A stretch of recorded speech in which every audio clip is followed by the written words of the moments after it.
India is gearing up for the all-important ICC Champions Trophy final, but instead of putting their full focus and heart on winning the trophy for the country, they are forced to deal with a lot of noise off the cricket field and completely unconnected with the sport.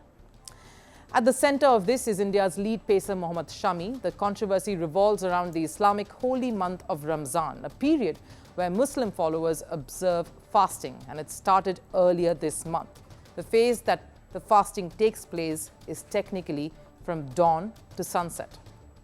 Now, a chunk of that time, of course, is when Shami is busy recovering, prepping or playing the match. And because Shami is representing India at a major event like the Champions Trophy, maybe the pacer put a pause on fasting during match days, which is why during the semi-final, the cricketer was spotted having an energy drink during the match against Australia.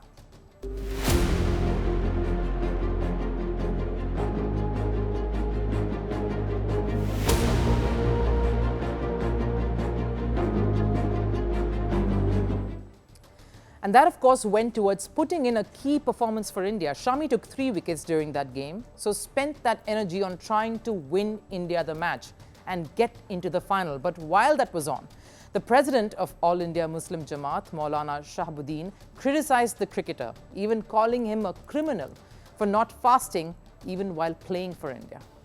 Hindustan की एक मशहूर cricket शख्सियत मोहम्मद शमी साहब हैं। उन्होंने cricket के दरमियान पानी पिया या कुछ और चीज पी। तमाम लोग उनको देख रहे थे और इस दरमियान जब वो खेल रहे हैं तो इसका मतलब वो सेहतमंद हैं, तंदुरुस्त हैं, तवाना हैं। अब ऐसी कंडीशन में उन्होंने रोजा नहीं रखा और रोजा न रख करके फिर उन्होंने पानी भी पिया। दुनिया ने देखा उनको पानी पीते हुए, तो एक उनकी जरिए से एक गलत पैगाम अवाम में गया और रोजा न रख करके उन्होंने गुनाह का काम किया।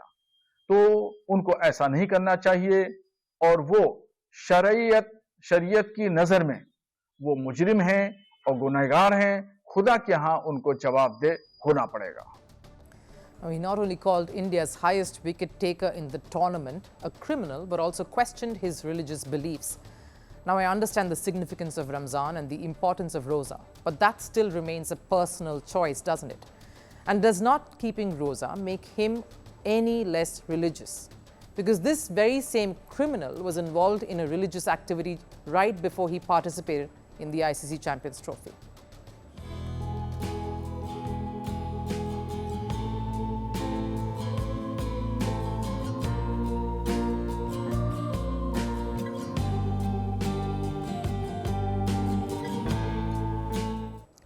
So after Shami was questioned for not fasting, it sparked a massive row. Fans to politicians and Shami's relatives, everybody rushed in to defend the Indian cricketer and slammed the Maulana. देखिए, ये बंदे और अल्लाह के बीच का मामला है।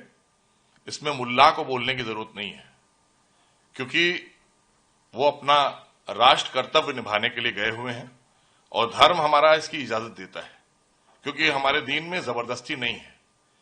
और मुल्ला जी कह रहे हैं माफी मांगिए, आपने गुनाह किया है, तो गुनाह तो आपने किया है ये बोलकर, क्योंकि आपको बोलने का अधिकार नहीं था, आपको दीन के बारे में मालूमात नहीं है, तो इसलिए आपने जब ये बोला तो अब आपको माफी मांगना चाहिए पूरे देश से।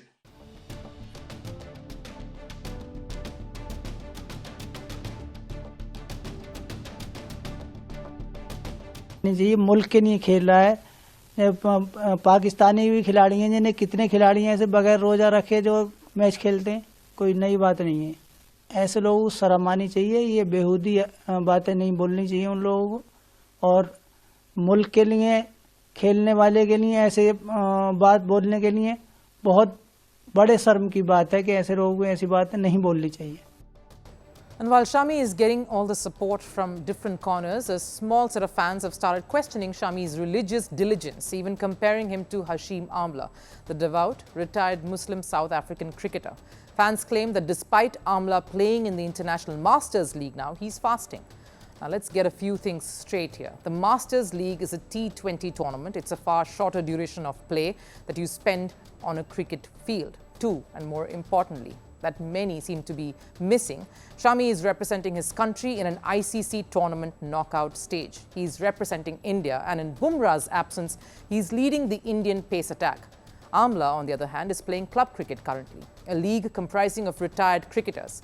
And the biggest difference between the two is one is a pacer who does a lot of running around, much more. The other is a batter who can still function by hitting shots without running too many singles or twos. But we are nitpicking here. While Amla has often been hailed for being a devout practitioner, even he abstained from fasting a decade ago. This was while he was playing for South Africa in a test series against England. He put fasting on hold, and guess what he did during that test? Went on to score 311, the highest individual score by a South African in a single innings. Because I'm traveling away from home, I don't have to fast. So I haven't been fasting, but I will make it up when I get home. Amla gave this statement almost 12 years ago, but something similar was echoed by another member of the All India Muslim Personal Law Board. It is compulsory for all the Muslims to observe roza, especially in the month of Ramadan. And similarly, Allah has very clearly mentioned in the Quran that if someone is on a journey or is not well, he or she has the option to observe roza. And in the case of Mohammed Shami, you all know that he is on a tour. So he is on a journey, so he has the option so that he might not observe roza, and he is doing the same. So I and you are nobody to raise a finger against anyone, especially in such personal matters. Shami doesn't need to defend his decision to not fast, doesn't need to justify his choice and how he goes about practicing his religion. So it isn't right for anyone to question Shami, his faith, or how he chooses to practice it. No matter the situation, no matter the tournament, it becomes convenient for sections of the country to target him. Whether it was a collective team losing an ODI World Cup back in 2023 or this instance today. Why is it so convenient to pin the blame on Shami, to target him, who has been giving his all for his country for decades now? Shouldn't that sentiment be respected and put above all else, instead of trying to start a fire where there is no need to? Merci beaucoup. Hi, how are you? Very well, Thank you for being here. Namaste, Mr. President. Bharat ke logon ko meri namaste. How many people generally follow you in interviews? Typically in a month, we have viewers up to 150 million. That's more than twice the population of France. And in the last 2 years, we had 3 billion viewers. So I say, Laurent, this is your chance to be famous. You're on Firstpost. One word to describe your equation with Prime Minister Modi. Amitié. As India and France work together, are you creating a new era of non-alignment in the technology space? India is a training superpower.